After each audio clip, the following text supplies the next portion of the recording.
All right, we're going to be getting started in about 1 minute. We're going to give folks 1 more minute to arrive, and we'll start at 2:05.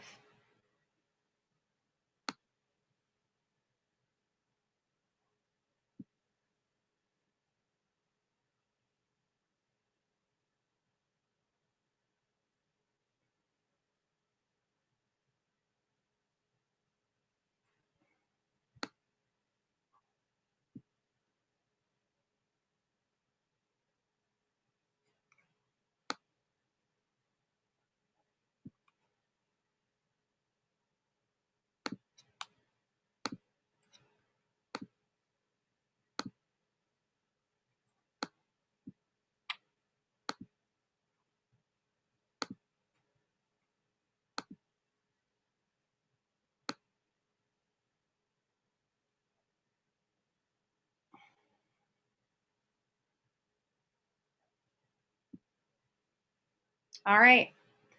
All right, everyone.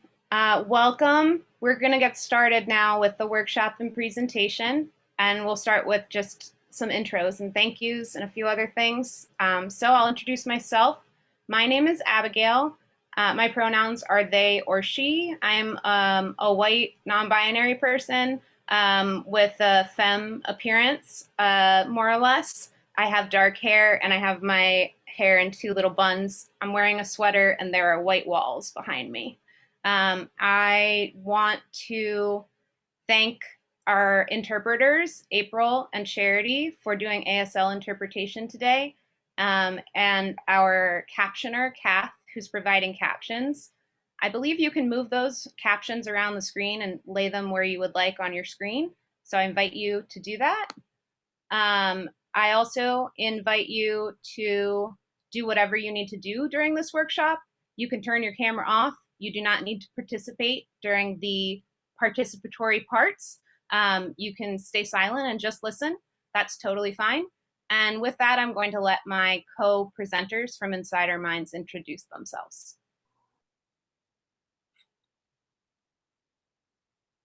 Hi, everyone. My name's Alyssa. My pronouns are they, them. I am a white non-binary person with partially buzzed head, partially whoosh red hair. I'm wearing a shirt that has flowers on it, and I'm in front of a background that is a painting of a sunset. I am the founder of Inside Our Minds, which is a radical mental health organization here in Pittsburgh that puts on free programming. Hopefully you've been seeing less of me as I take time to care for myself, take a break from organizing work, but I do come out of my shell sometimes to do things like this. So thank you all for coming. Hey all, once again, thank you for coming. My name is Micah. My pronouns are he and him. I'm a Black man who has kind of tall hair. I'm wearing glasses, a dark blue button-down shirt. I'm sitting in a green chair. In my background is a kind of colorful tapestry. I'm a community advisory board member over at Inside Our Minds, and as well just a team member. And I'm excited today to share with you what we've been working on. Thank you. Thank you, Micah. And I forgot to mention that I am the founder and producing artistic director of folkLAB. We are a performance and arts organization primarily, and we are moving into a workshop, skill sharing, and education space as well. We focus on working with underrepresented artists and dealing with community issues. And without further ado, we'll move into the intro to the intro slide with a land acknowledgement. So we would like to recognize and acknowledge the indigenous people of the land, this land, the Lenape, the Shawnee, the Haudenosaunee, the Six Nations, that is the Mohawk, the Oneida, the Anudagu, Seneca, the Cayuga, and the Tuscarora. I want to make a brief statement just to say that land acknowledgements shouldn't be a hollow gesture, and we consider them an invitation to educate ourselves on the historic and current oppressions of Indigenous people where we are and around the country, and in fact around the world. We invite you to take action after this workshop, be that educating yourself further, making reparations, or finding a way to support the sovereignty and the self-determination of Indigenous communities in other ways.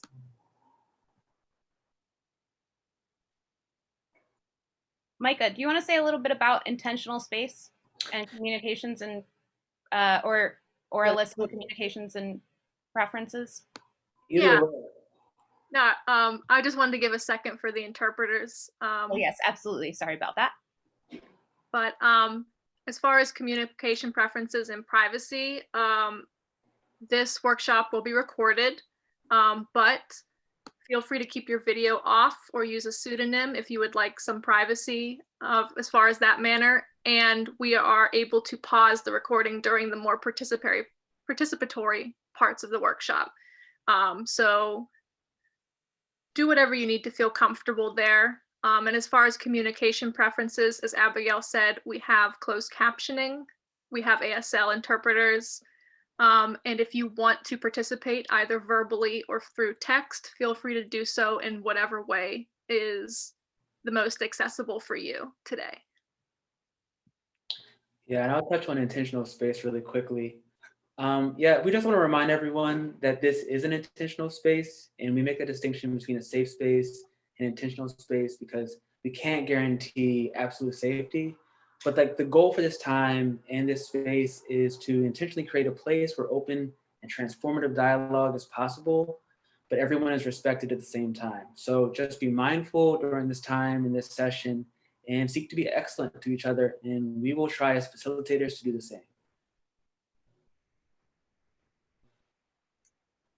And then in terms of just a general content warning, we are going to be diving into topics that are related to mental health that might be triggering, things that some folks might refer to as mental illness, institutionalization, treatment. We're going to touch on these things. We're not going super in depth to anything. We just want to give you a heads up here and invite you to take care of yourselves in whatever way you need to. Again, because there's no way for us to know, or as individuals, what will trigger another individual. And we just want to give that warning right up front. And with that, I think we can move on to our opening reflection. Next slide, please.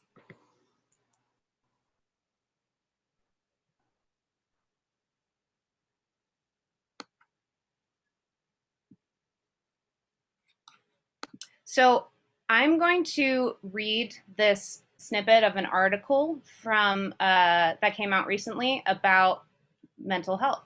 And I would love for folks to just consider it and perhaps take some notes with what you brought with you, and consider it throughout the workshop. And then we will move through the presentation and come back to it at the end. The FDA has approved the first digital pill. The Food and Drug Administration has approved the first digital pill for the US, which tracks if patients have taken their medication. The pill, called Abilify MyCite, MyCite, is fitted with a tiny ingestible sensor that communicates with a patch worn by the patient. The patch then transmits medication data to a smartphone app, which the patient can voluntarily upload to a database for their doctor and other authorized persons to see. Abilify is a drug that treats schizophrenia, bipolar disorder, and is an add-on treatment for depression. The Abilify MyCite features a sensor the size of a grain of sand made of silicon, copper, and magnesium. An electrical signal is activated when the sensor comes into contact with stomach acid. The sensor then passes through the body naturally. A patch the patient wears on their left rib cage receives the signal several minutes after the pill is ingested.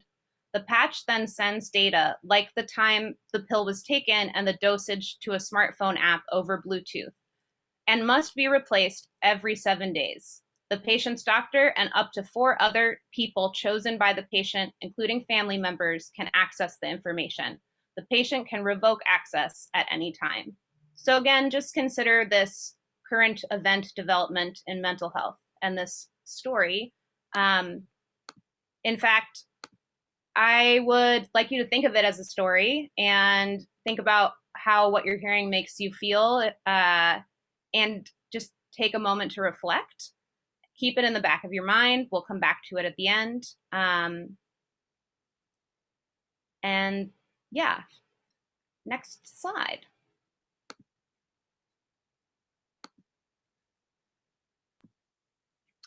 Okay, so this is Alyssa speaking.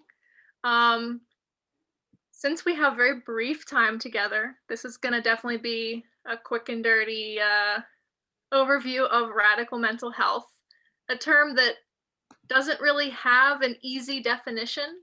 The one here is from a zine by the Fireweed Collective, formerly known as the Icarus Project, and it describes radical mental health as a dynamic and innovative term describing how individuals and groups are finding new ways to understand and conceptualize mental health and mental illness. So what we're going to try to do today is to give a very brief overview of some overarching things to expand on this definition and really drive into the social justice, inclusive accountability, and justice parts of radical mental health. And I will say that we're going to make these slides available after the presentation for everyone to peruse. So if there's things that you'd like to look more into or read more about, you will have access to that.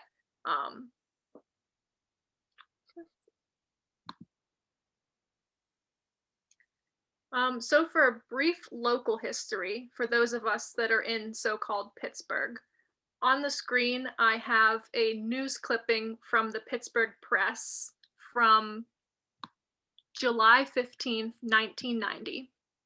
And it's an image of activists protesting in Market Square. They're holding up signs about ECT, or electroconvulsive therapy, in protest of these interventions, I'll rather call them. And this article is covering a Bastille Day rally that Mad Pride and consumer psychiatric survivor ex-patient communities put on in Pittsburgh in conjunction with Alternatives 1990, a conference that was held at Duquesne University. How many years ago? I'm not going to do math right now. So I'm sharing this article to show that while different patient-led, if you want to call it that, radical mental health, Mad Pride movements are often not in the main public spotlight, are often not known outside of more insular communities. There is a history here locally and much further back than this of patients, of ex-patients, of psychiatric survivors organizing against the way the mental health system is forcing engagement with us. And with that, I will pass it over to Micah.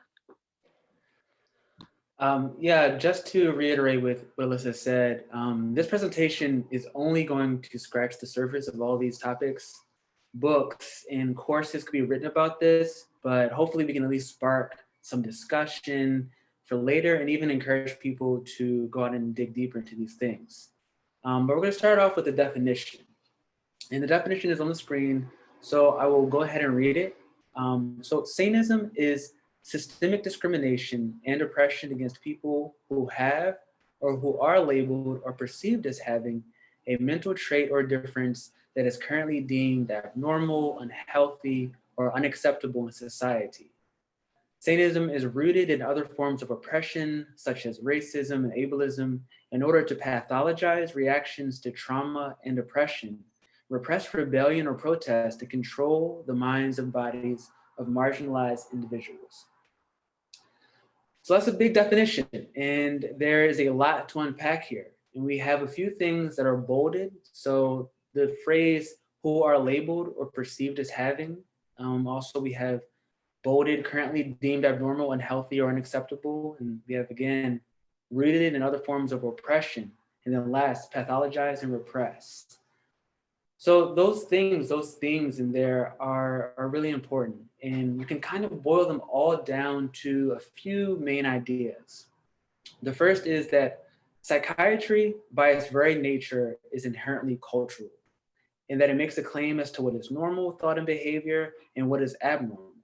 And that's a lot of power. That's a lot of power for a group of people to have to decide what is normative behavior and what is non-normative behavior. As you can imagine, since its beginning, since its founding, psychiatry has been used as a tool to invalidate the thoughts and ideas of people who those in power didn't agree with. Because engaging with difficult and challenging ideas is hard, and it's much easier to cast people off as crazy. So a really good example for this is Benjamin Rush. So he was a physician and politician, and in fact, a signer of the Declaration of Independence. So one of the founders. And he was given the term the father of psychiatry. He created a diagnosis back after the Revolutionary War called anarchia, in which he described people who were unhappy with the political structure of the newly formed US. So this diagnosis was given to anybody who thought that there was more work to be done in order to restructure America in terms of making things more equitable, giving the vote to people more than just landed wealthy men.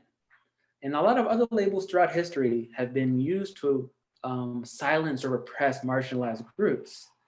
I think the most talked about, the most well known is probably hysteria, which has been long used to describe women, particularly white women during the 19th century. And it was a neurosis caused by the movement of the uterus throughout the body. And it sounds really ridiculous to us, but it informed medical care and medical thought for centuries. It wasn't removed from the Diagnostic Statistical Manual, which is like the Bible for psychiatry, until the 1980s. And so it was thought to be caused by a lack of sexual engagement afflicting virgins and single women who had forgone marriage, as well as widows. And it was a way of policing women's sexuality. I think, though, that the most egregious example of the ways that psychiatric labels have been used to silence and to control people is drapetomania. It was a diagnosis created by Samuel Cartwright back in the antebellum period, and it was the mental illness which caused slaves to want to run away from their masters. He also created another diagnosis, dysesthesia ethiopica, which described sullen behavior or inattention to work and property by enslaved Africans. And so I think you can see across these different diagnoses, this attempt to control people's behavior and to cast any behavior that could not be controlled as pathologic and as disease state. And this is by no means an exhaustive list of all the different diagnoses and labels that have been used as tools of power by people in power. And so then the question is, what is the alternative framework? What does it look like to have an anti-oppressive framework for mental health? And we'll move to the next slide and explore that. So an anti-oppressive framework for psychiatry does four things. The first is that it acknowledges how the oppressive history of psychiatry informs the ways the system currently operates and upholds white supremacy. So a lot of the examples that I just gave you were from the past, and it might be easy to say, yeah, that was psychiatry, but that's not psychiatry now.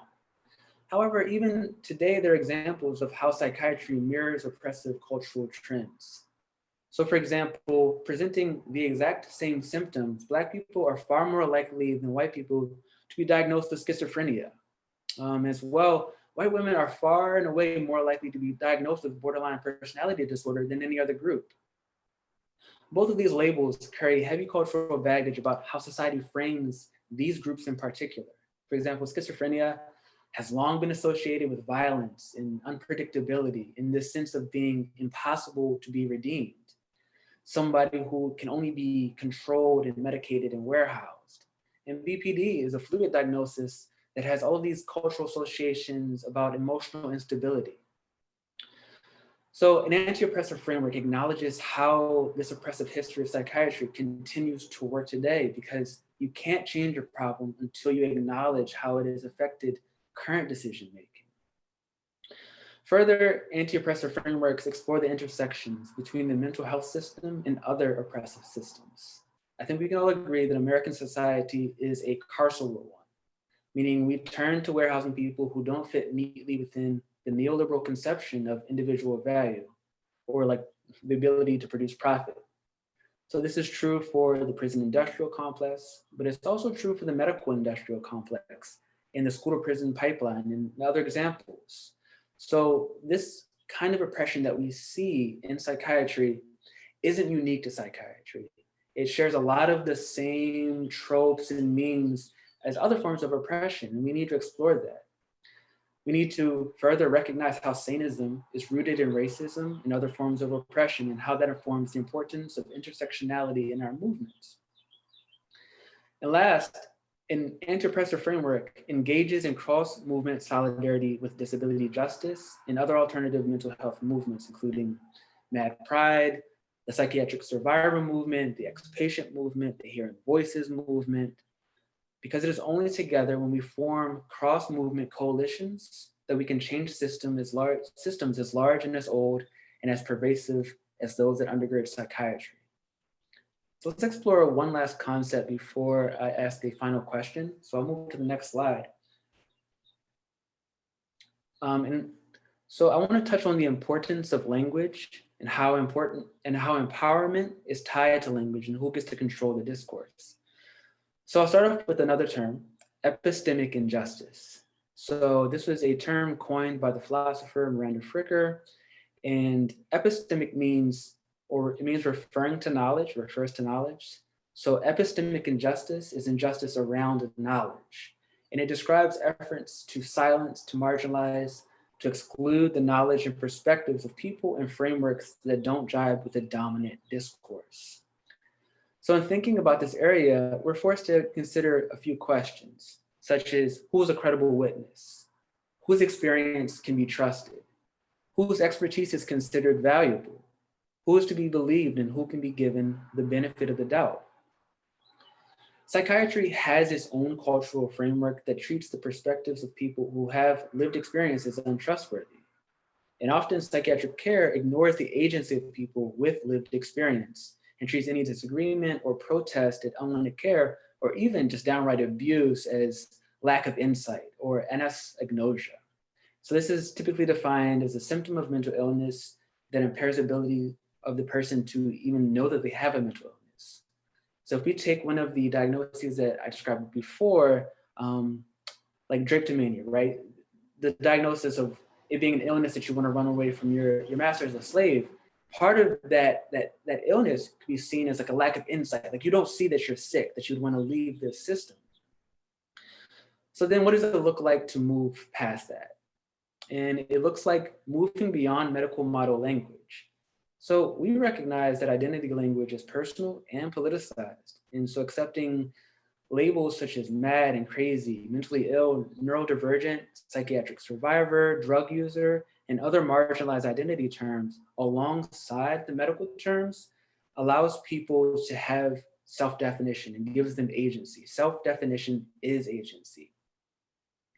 We also need to move beyond Eurocentric and westernized English language dominant perspectives of mental health. There are ways of viewing and engaging with mental health beyond the diagnostic statistic manual. And other cultures around the globe have necessary expertise that our current system in the US is lacking and actively silencing. So the data would say that for mental illness across the board, including what is considered severe mental illness, such as schizophrenia, people in developing nations far and away recover more quickly and more completely in developing nations as compared to the developed European nations and Western nations like the US. So that just goes to show that other cultures having different conceptions of the self and different conceptions of health provide valuable information on recovery and what it looks like to be in community and to be whole in community. And then last, we need to move beyond professional only expertise. Lived experience is necessary experience in systems that affect us. People with lived experience need to be represented in all major mental health organizations, movements, and initiatives. They need to be in meaningful leadership positions and key decision-making positions as well. Effective care means including those who are cared for in the decision-making. So that is a lot. That is a big dump of ideas and concepts, but I'll leave you with the final question, and that'll be on the next slide. So the final question being, what does mental health care that values diverse knowledge and identities look like? We'll drop these questions along the way in the chat. And I just encourage you to think about what that means and to reflect on the information that we're presenting in this new framework, with this new question. And with that, I will leave this to my co-facilitator.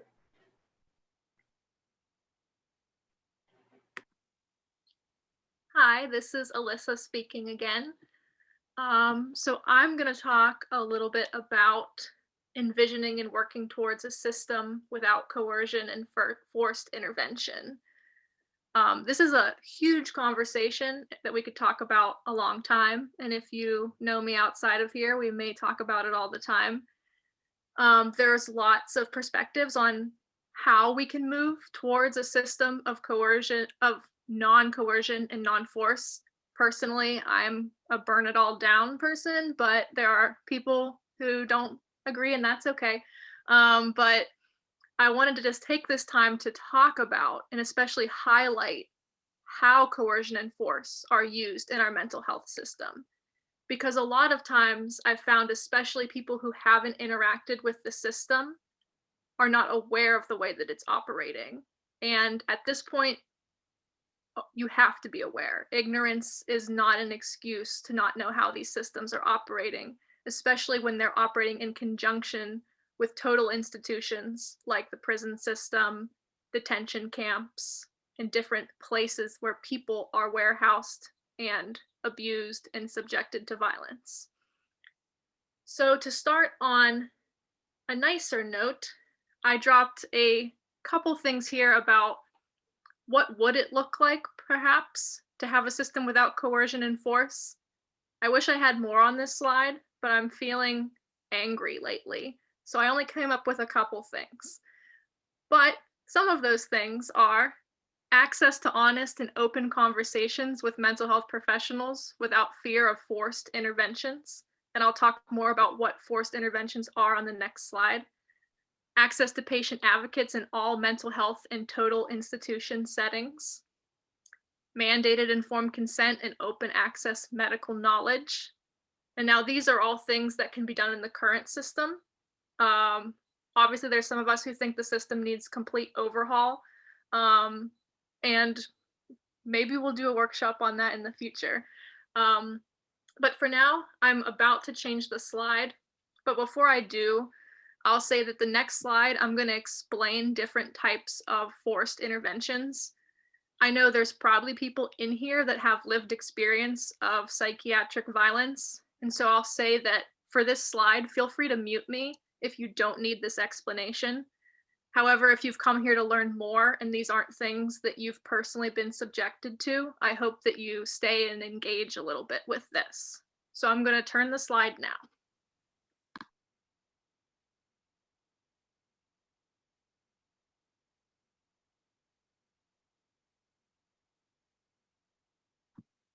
Sorry, I muted myself. What are some ways coercion and force are used in our current mental health system? Here is a list. It's not exhaustive by any means, but these are all ways of violence that are used, and they're especially used disproportionately against oppressed communities. The first one is non-consensual active rescue. This refers to wellness checks, calling 911 on someone in crisis or distress. This could be by an individual, a nonprofit, sometimes even crisis lines or suicide prevention lines.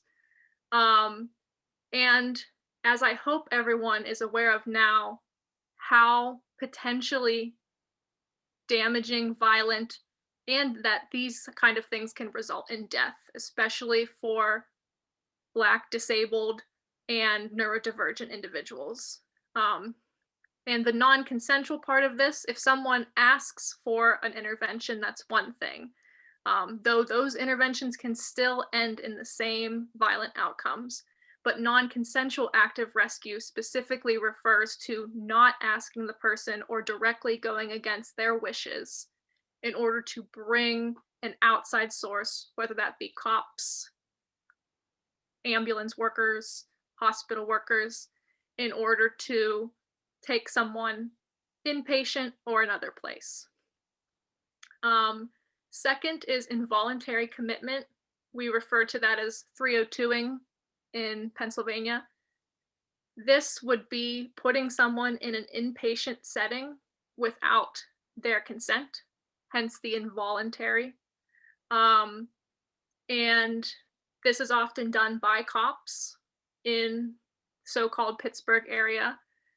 It can also, people can go in voluntarily and have their stay changed to involuntary. There's many different codes for this, but in essence, this is someone being put into an inpatient setting without their will or consent. The next line, forced medication or drugging, as well as electroconvulsive ECT. I'll also say electroshock here. So giving someone medication or drugging them without their consent is something that happens and is violent. This also refers to forced ECT, which is getting harder to do, but still does happen in the US. And it also refers to shocking people for compliance, which is something that was done up until very recently to children at the Judge Rotenberg Center. And these are all often compliance-based things that are meant to keep people in line. They're often done non-therapeutically, though some people might argue it's therapeutic. I'm gonna make faces at that. I made an angry face. Next, surveillance and monitoring. So we had that Abilify My Site example at the beginning, different ways to monitor, watch people, to engage with compliance, especially. These are things that are becoming more and more accessible to professionals. Assistant outpatient treatment, which is called AOT, or legal coercion. This is using courts to mandate someone take medicine, go to outpatient therapies, engage with a treatment plan that they may or may not agree with. Physical or chemical restraints. Physical restraints being restraining someone with something like a strap or perhaps hands, holding them down. Chemical restraints being giving someone a medication in order to ensure compliance or to make them more docile. These are medications used in a non-therapeutic sense. And restraints are used very often. I see a lot of people in leftist spaces saying that physical and chemical restraints are okay. They're not. It's violence. And when used incorrectly, people die, including disabled children. And we need to start thinking about not doing this and alternatives to this. And there are alternatives to restraints. So next, seclusion and solitary confinement. We see this a lot, especially in prisons, like in the Allegheny County Jail, putting someone in a room alone for a long amount of time, sometimes even in a room alone while also restrained, which is something that the ACJ does. Sometimes as punishment, sometimes as, I'm using quotes with my fingers, protection. And finally, things like agnosia, which is saying that someone they lack the ability to perceive their own illness, which is just a way of saying, if you don't agree with the diagnosis, we're gonna force it on you. And things like caring coercion, which are for your own good mentalities. Oh, you might not want to do this, but it's for your own good. Or there's all or nothing arguments. Either you take these meds or I'm going to commit you. These are ways to have this caring, I'm doing the finger things again, caring coercion, because it's said to be done with care, when in reality it's taking away someone's autonomy to their own decision making. Whew, so that's a lot. Hopefully we're on the next slide. So if you muted me, I hope you come back. And I'm going to drop my email in the chat if you want to engage more about these things, since we have limited time. But I think it's important, as always, to highlight the very violent ways the system is working at this time, especially if you were not familiar with those before. And now my final slide is harm reduction. So I'm sure many people are familiar with harm reduction, especially in spaces that are run for and by drug users. These generally refer to strategies or policies to reduce any negative consequences typically associated with drug use without judgment, coercion, discrimination, or abstinence-only mandates for wanted treatments. However, harm reduction can apply to any choices that are currently stigmatized, criminalized, or deemed undesirable by our society. And there's a few ways here that harm reduction can intersect with radical mental health, especially around autonomy and choice. So one of those is psychiatric medication use. Psychiatric medication use, as well as medication use in general, is a personal choice that people should be allowed to choose. If everyone has open access to medical knowledge, to be able to have conversations with therapists without the fear of having things forced on them, which seems like a fantasy right now in our current society, but hopefully will exist one day, or will exist with certain individuals who rebel against the system that they're engaged in. But having a harm reduction mindset to psychiatric medication use means respecting people's choices, whether they don't want to use psych meds, or they do, or they don't want to use them, but they have to because they've developed a dependency or are under a mandate. It means respecting and honoring all of those situations and meeting people where they're at, and not engaging in any sort of shaming or violent behavior. Another part of radical mental health are things like self-injury and suicide from a harm reduction lens. Now, I use self-injury very intentionally because the word self-harm is already putting an emotional stigma on that term, where self-injury, which could be anything from physical cuts or burns to even certain behaviors, anything self-injury isn't necessarily whatever society wants to put that label on. They want to say self-injury means someone is suicidal. It means they're attention seeking. I'm saying with sarcasm. When in reality, self-injury is a huge spectrum. It can be for pleasure. It can be a coping mechanism. It can be a distraction, a stim, which is self-stimulating behavior. And harm reduction and self-injury says, if someone is self-injuring, are we having a conversation with them about that? Or are we saying, oh, you're self-injuring, so you can't be in mental health treatment until you stop? Or, oh, you're self-injuring, you need to go inpatient.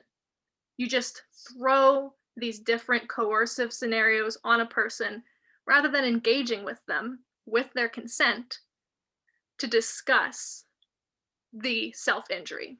Is this something the person wants to do? Because if they want to engage in self-injury, that's their right. If they want to do it, are they open to a conversation about managing their injuries or behavior? If someone is cutting, would they be open to conversations about keeping the wounds clean? If they are engaging in risky behavior, would they like to talk about harm reduction so that there are less negative consequences to that? Or are they good with how they're operating? Because if they're good, then that means let them have that autonomy. And finally, suicide. Suicidality is a huge spectrum. It's not an all or nothing scenario where people are either non-suicidal or they're suicidal. It can be anywhere from urges, whether uncontrollable or controllable. It can involve intent or no intent. And intent is a pretty criminalized word at times, so I'm saying that lightly. But harm reduction in suicide means that, can people have open conversations around suicidality without being afraid of just being locked away or involuntary committed against their will? A lot of the time, not. Unless you find someone who has a harm reduction mindset. So what kind of system are we operating when if people choose to engage, they want to engage around suicide, but just the idea of engaging subjects them to violence? That is not a harm reductionist or an anti-oppressive place. That's not a system that can operate in that way. So can we have these open conversations? Can we be comfortable talking about suicidality with people without that fear dictating and eventually harming that person? So all about open access, about autonomy, about choice, and respecting people's choice even if you don't personally agree with it. And finally, after all of that stuff, I'm leaving you with a question. If you can envision a mental health system beyond coercion, control, and force, which I know might be hard sometimes when the system is let. I made a little face with my tongue sticking out. What would that mean to you? What would care and healing look like in that system? And now I will pass it off to Abigail.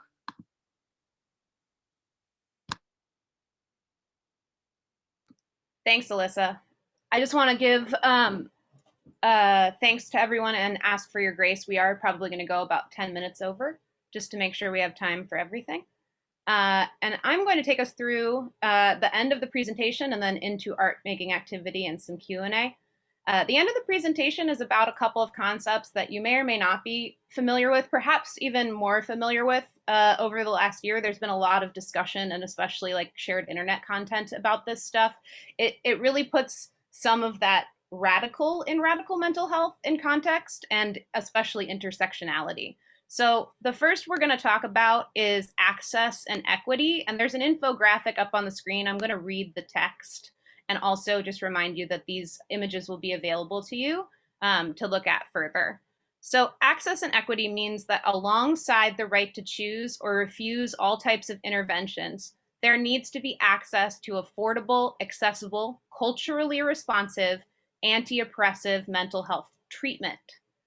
Access to treatment includes access to alternatives such as virtual therapy, art or expressive therapy, mindfulness or spirituality-based support, peer-to-peer support, and peer respites. Access to treatment for all bodies and minds includes divesting from fat-phobic, ableist, white supremacist conceptualizations of health and wellness. Advocating for universal health care is also extremely important. Universal health care coverage, robust services, and livable income for those on SSI or SSDI. Robust services for unhoused people, unhoused individuals, people in family, and people in poverty. This is just a reminder that all of housing, food, and all livable necessities are in fact healthcare and therefore mental health care. And with that, we'll move on to the next slide and another reflection question to consider that I will drop in the chat.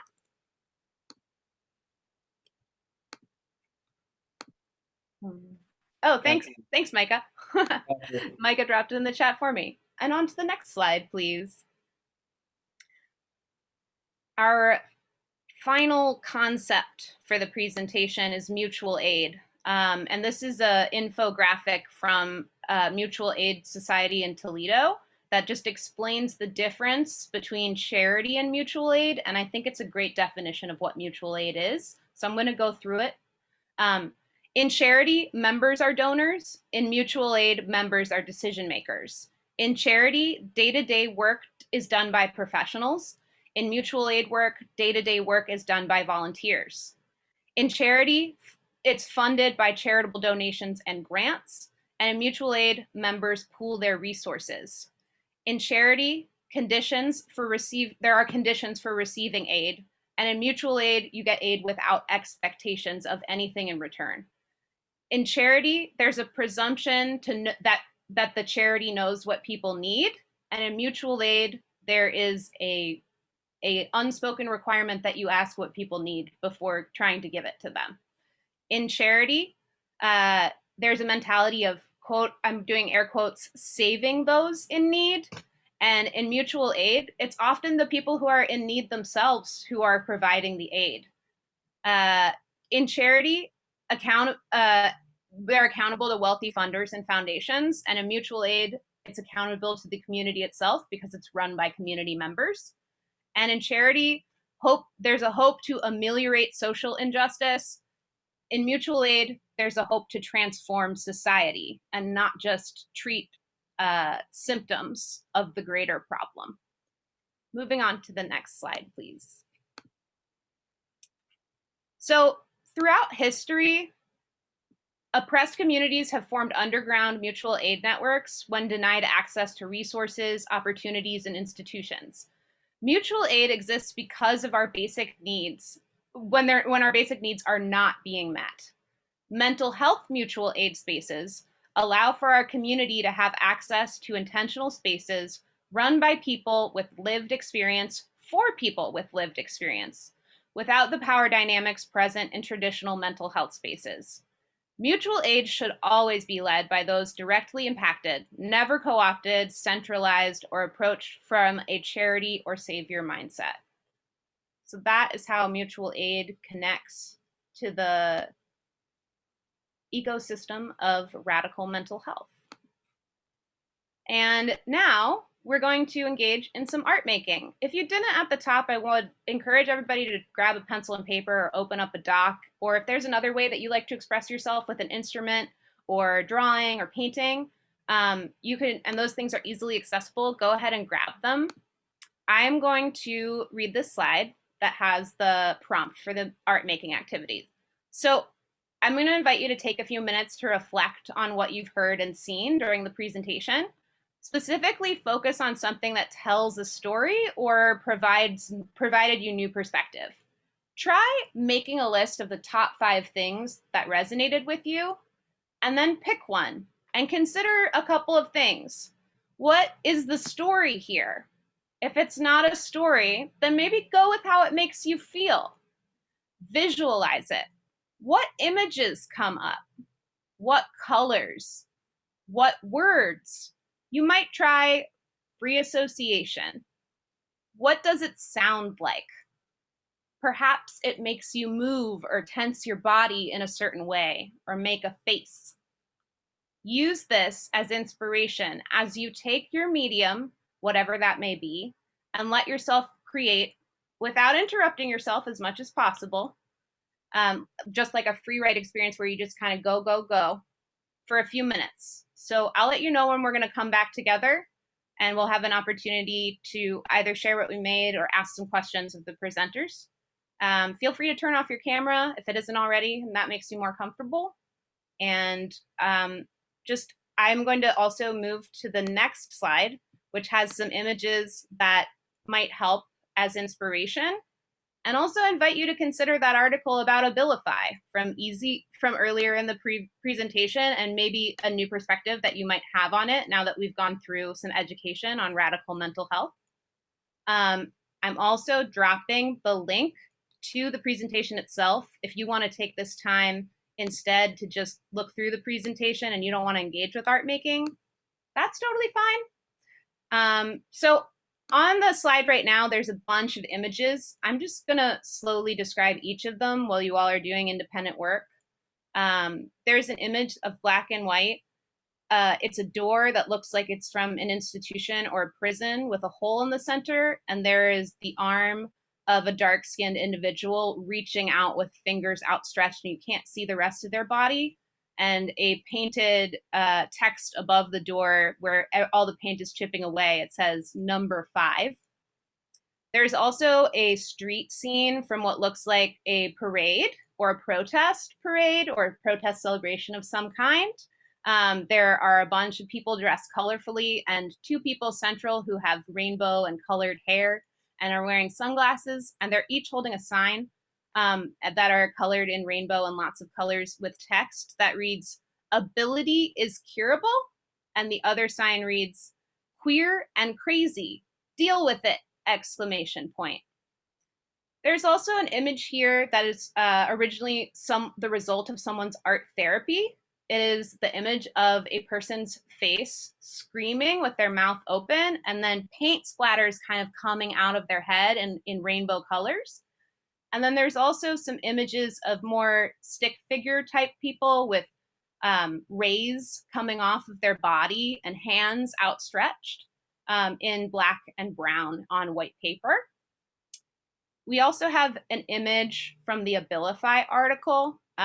You can see a table with someone's hand and a pill in the center of it. And then you see the patch that they describe that goes on the person's rib, a cup of water, a bottle of pills, which we can assume is the Abilify pill, and a tablet with the app open, which is the MySight app that allows the technology to track when you've taken your medication. Finally, we have the image of the article from the local news years back with the folks in Market Square in black and white with their hands raised, fists raised in protest, holding signs, yelling, and the headline is, "Mental Patients Rally in Search of a Fair Chance and Fewer Labels." I'm going to leave us silent for about a couple more minutes and just let people work.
All right, we're going to take a couple more seconds to wrap up what we're doing.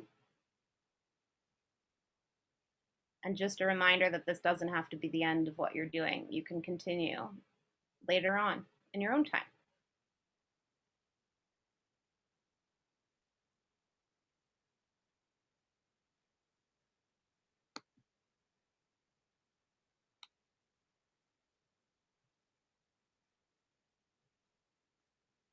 Okay. We are coming up on 3 o'clock. I would like to take a few more minutes to share and let people ask questions. And I do just want to say, everyone, including interpreters, if you do need to jump off for some reason, that is totally okay. We want to respect your time here. But we'll move on to the next slide and start wrapping up with some sharing and Q&A. So congrats. I just wanted to say what you did just now is actually an exercise that we do when we're creating new work with folkLAB. So we instead of starting with a script when we're doing a performance or like a specific instruction for an art exhibit, we just try to learn together and discuss and hear people's stories and even do a little bit of research. It's called devising, and we use that as a jumping off point for making art. So I'd like to ask if anyone would like to share. There's no pressure to share here. We're going to leave some time and space for people to raise their hands with the raise hand emoji. And if nobody does, we'll just move on.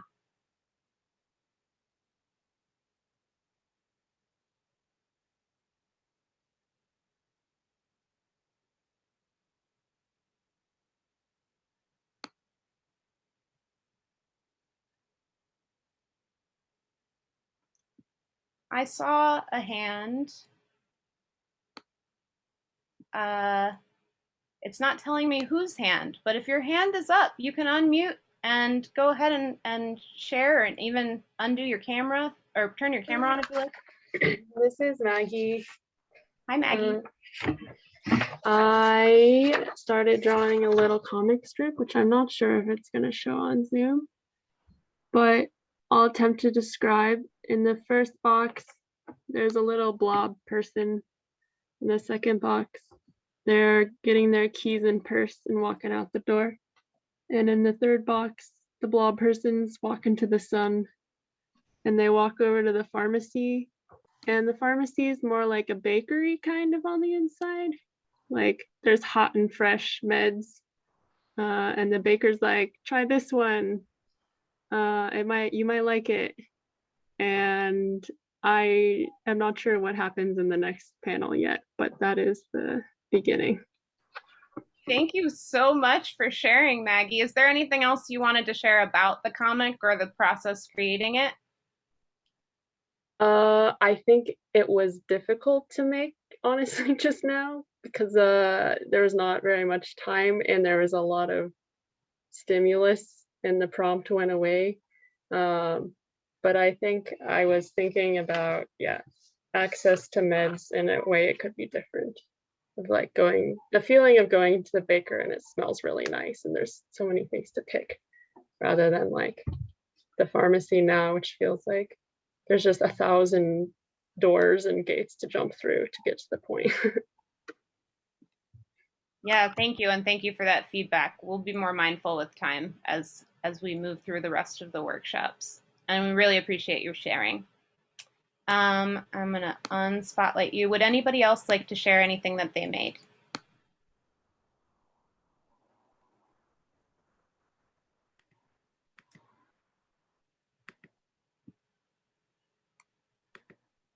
Okay, I'm going to open the floor for questions. If anyone has any questions of any of us about folkLAB, about Inside Our Minds, about the presentation, we can take a couple more minutes here just to answer those.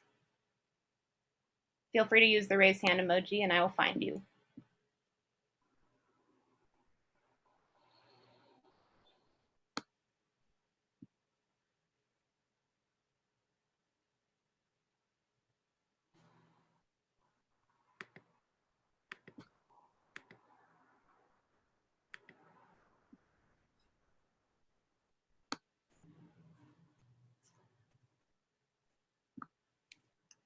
Okay. Thank you, Sarah. Sarah says thank you in the chat. We've got some smiley faces and there's also the contact information for Inside Our Minds. I'm going to drop the presentation slide deck for you all to view at your leisure, which includes this reference slide that's up with some more information about more learning that can be done on this subject. And I encourage folks to sign up for the rest of our workshops. They're all going to be totally different. Some are led by artists who are also activists or also mental health professionals of some kind.